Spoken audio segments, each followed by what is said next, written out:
Olá, eu sou a Fátima e nesse momento eu quero convidar vocês a refletir um pouquinho junto comigo sobre o capítulo 17 do Evangelho segundo o Espiritismo. É o capítulo Sede Perfeitos. E assim como todos os capítulos do Evangelho, ele nos traz ensinamentos, nos traz muitos conhecimentos e nos faz pensar nos ensinamentos que Jesus nos deixou. Nós temos também nele a oportunidade de aprender um pouco mais, de relembrar ou mesmo de repensar em como nossos anjos de guarda, nossos mentores podem nos auxiliar a todo momento. Que o nosso anjo de guarda ou mentor espiritual, como queiramos chamar, ele é nada mais do que mais uma bênção que Deus nos deixou. Mais uma das bênçãos de Deus.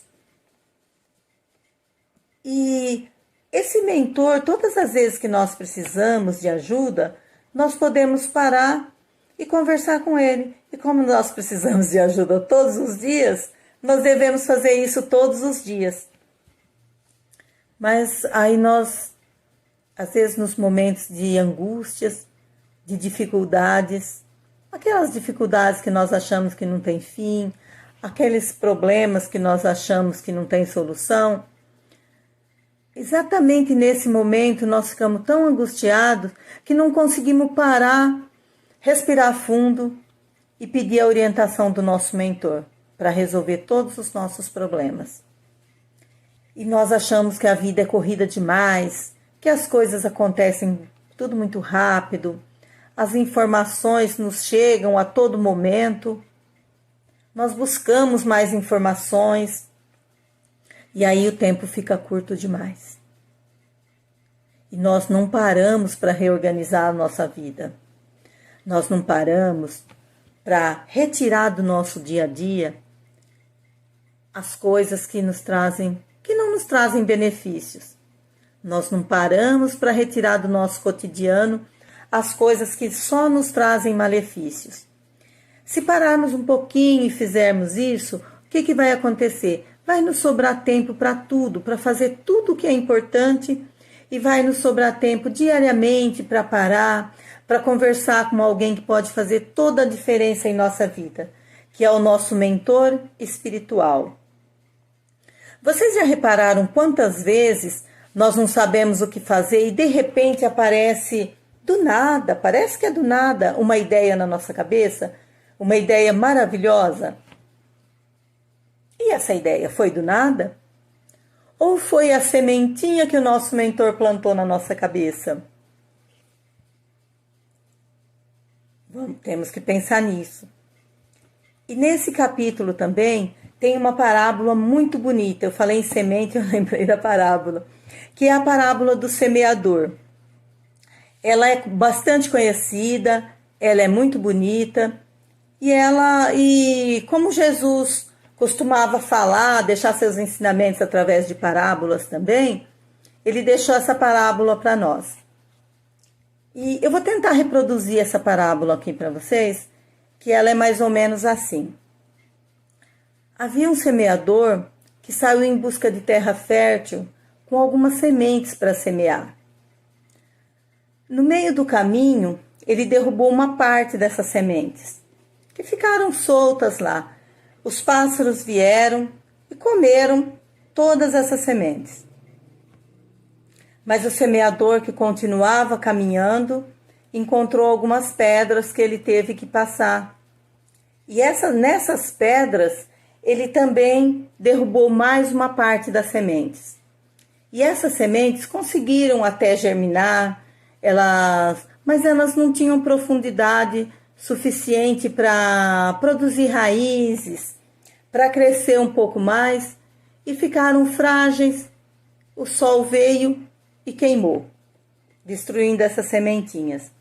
E o nosso semeador continuava na busca, mas ele teve que passar por um espinheiro. E nesse espinheiro, ele também derrubou algumas sementes. E essas sementes encontraram a terra fértil, elas conseguiram germinar, elas produziram raízes, elas cresceram um pouco, mas os espinheiros, que eram mais fortes, mais rudes, eles impiedosamente sufocaram as plantinhas que foram impedidas de produzir.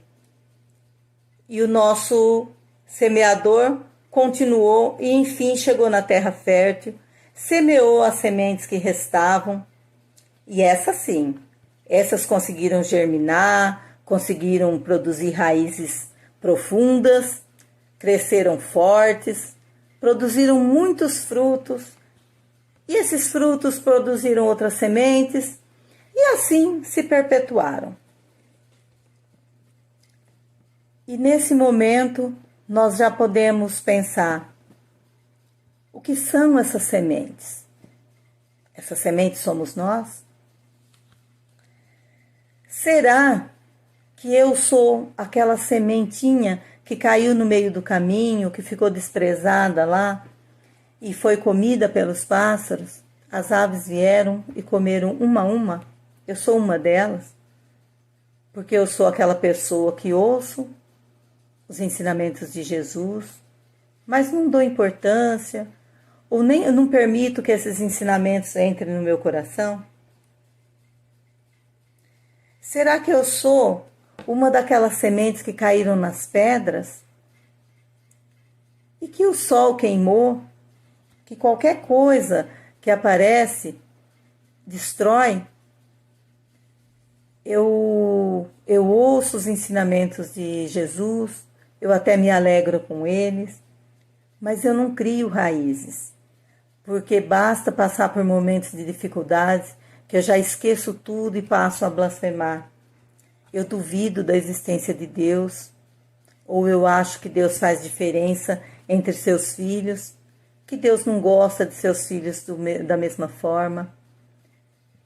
Eu acho que eu não mereço o que aconteceu comigo, e esqueço que eu tenho livre-arbítrio, esqueço que a minha vida é feita de escolhas, e que esse momento é resultado das escolhas que eu vim fazendo durante a minha vida.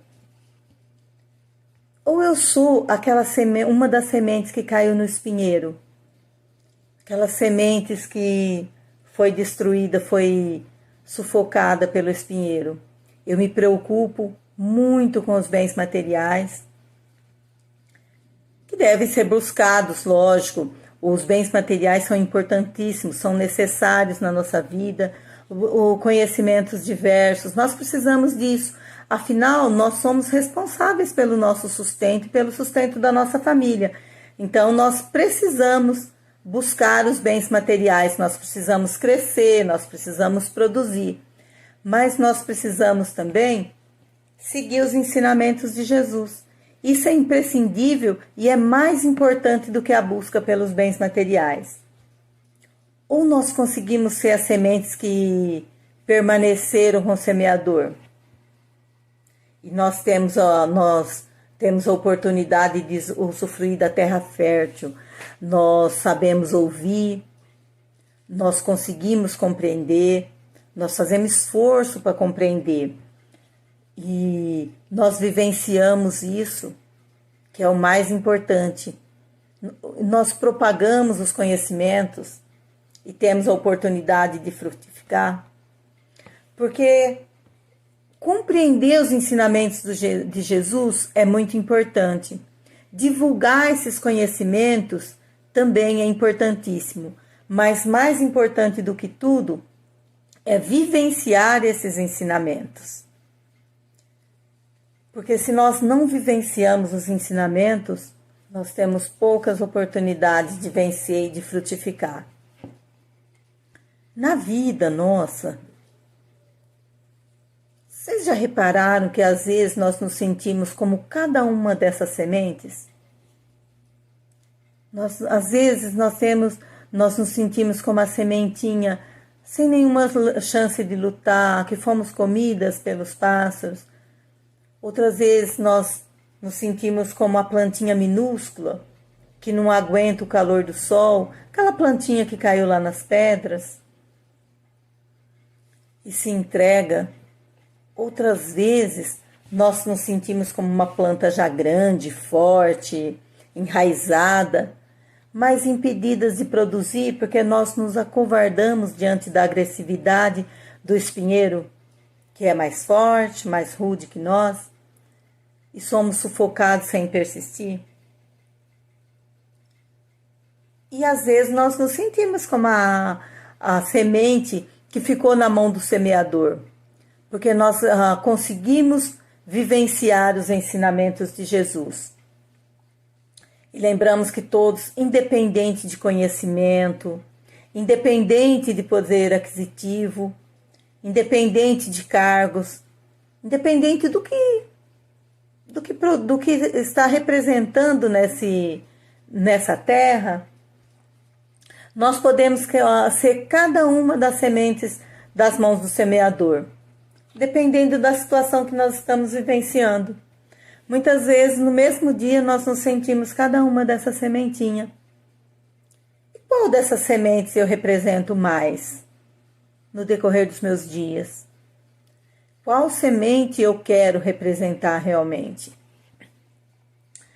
Nós precisamos buscar a cada dia ser a melhor semente que pudermos, cumprindo com os nossos deveres morais, aceitando os ensinamentos, porque apesar de termos o livre-arbítrio, não devemos ferir as pessoas e não devemos ferir aos outros e nem a nós mesmos. Muitas vezes nós falamos lá que cada pessoa tem as suas condições. Muitos de nós somos subordinados, muitos de nós temos cargos de chefia, muitos de nós somos patrões e somos até governadores. O que nós não podemos é utilizar de cargos, de posições, de riquezas, recebidas ou adquiridas para destruição, para nos sentirmos melhores. Porque tudo isso que nós recebemos pode ser um fardo e não uma benesse. Tudo isso que nós recebemos são responsabilidades que algumas pessoas assumem. E a autoridade, a riqueza, que podem estar juntas ou separadas, são concedidas, na maioria das vezes, como uma missão para a evolução e podem ser tiradas a qualquer momento.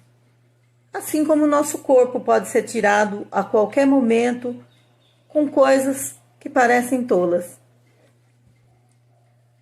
E quem quer que seja depositário de autoridade, de qualquer grau, seja o chefe, seja o patrão, seja o governador, como diz bem no capítulo 17 do Evangelho segundo o Espiritismo, qualquer um nunca deve esquecer que tem alma sob sua responsabilidade. E cada um terá que responder pela boa ou pela má direção àqueles que têm como subordinados. E os subordinados também, assim como esses, não devem deixar que sentimentos de tristezas, de angústia, até de ódio, permaneçam nos corações. Nós devemos, sim, agir com caridade, com piedade. E qual o limite da caridade? Será que nós sabemos ser caridosos? Ou será que nós somos caridosos apenas com doações de alimentos? Ou com simples entendimento? Porque muitas vezes, o que acontece? Uma pessoa chega diante de nós e diz que está precisando de alimento, de uma cesta básica, alguma coisa. E o que nós fazemos? Nós achamos que não temos tempo para parar e conversar com essas pessoas, para entender se elas realmente estão precisando de alimentação ou se quando elas pedem alimentação, nada mais é do que um pedido de socorro, um pedido de orientação. E aí nós damos aquele alimento, apaziguamos a nossa consciência e está tudo certo. E seguimos a nossa vida achando que é em paz. Porque a caridade ela se estende também às pessoas poderosas. Não são só as pessoas que não têm o básico direito para viver que necessitam de caridade, necessitam de piedade. Também as pessoas poderosas. Muitas vezes elas se perdem no meio do caminho. Praticam desmandos, são egoístas, são autoritárias. Essas pessoas também precisam de piedade e precisam de caridade. Será que somos nós essas pessoas? E essa caridade deve partir mesmo dos subordinados. E nem sempre somos capazes disso, porque é difícil sermos caridosos com o chefe que é intransigente. Nós consideramos que ele é intransigente. Às vezes é difícil ter caridade com o patrão, que não paga o salário que nós achamos que merecemos, ou não nos valoriza da forma que nós gostaríamos. É tudo muito difícil. E nós precisamos servir, nós precisamos pedir amparo, fortalecimento e sabedoria para poder seguir em frente, para poder conviver entre nós, sejamos nós quem for. Nós sabemos já que a benevolência com semelhantes não deve ser apenas esse verniz social. Aquele verniz que nós damos lá, a cesta básica, que nós damos o arroz, o feijão, isso é um verniz. Muitas vezes também nós somos taxados no centro espírita, na igreja, no nosso ambiente de trabalho, nos locais como pessoas muito boas, pessoas caridosas. Será que nós somos isso mesmo? Como saber se somos? É a forma que nós agimos quando estamos diante dos nossos familiares. Nós somos desrespeitosos com eles? Se somos, esse ser é o nosso verdadeiro ser. É realmente isso que eu sou. Eu não me preocupo com o problema do meu familiar, eu descarrego o que eu não consegui descarregar lá fora, nesse familiar. Então essa é a pessoa que eu sou. Mas nós sabemos que nós podemos mudar. Porque até isso nós podemos treinar. Porque cada vez que nós tomarmos uma atitude de desrespeito, de falta de piedade, nós podemos parar, pensar e entender como deveríamos ter agido. E isso também é uma orientação que nós podemos receber do nosso mentor. O nosso mentor vai nos colocar na posição de juiz e de réu ao mesmo tempo. E nessa posição, nós precisamos entender que, enquanto juiz, nós precisamos julgar um pouquinho mais a nós e menos aos outros. E nós devemos buscar no Espiritismo os fenômenos mediúnicos, o brilho das mensagens, por curiosidade, por qualquer outra coisa. Nós precisamos aproveitar esses conselhos que nós recebemos, esses ensinamentos. Nós precisamos semear esses conhecimentos, fazer germinar as sementes do bem para produzir os frutos da caridade e da justiça.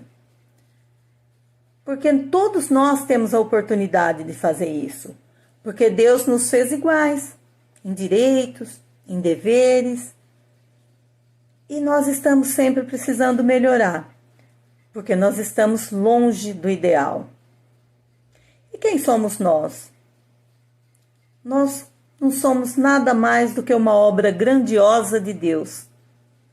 E nós podemos agir como tal.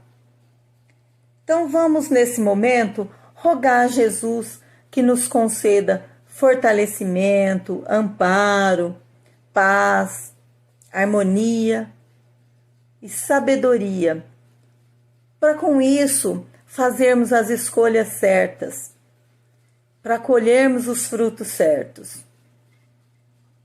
E fiquem todos com Jesus e que possamos melhorar a cada dia, e que assim seja.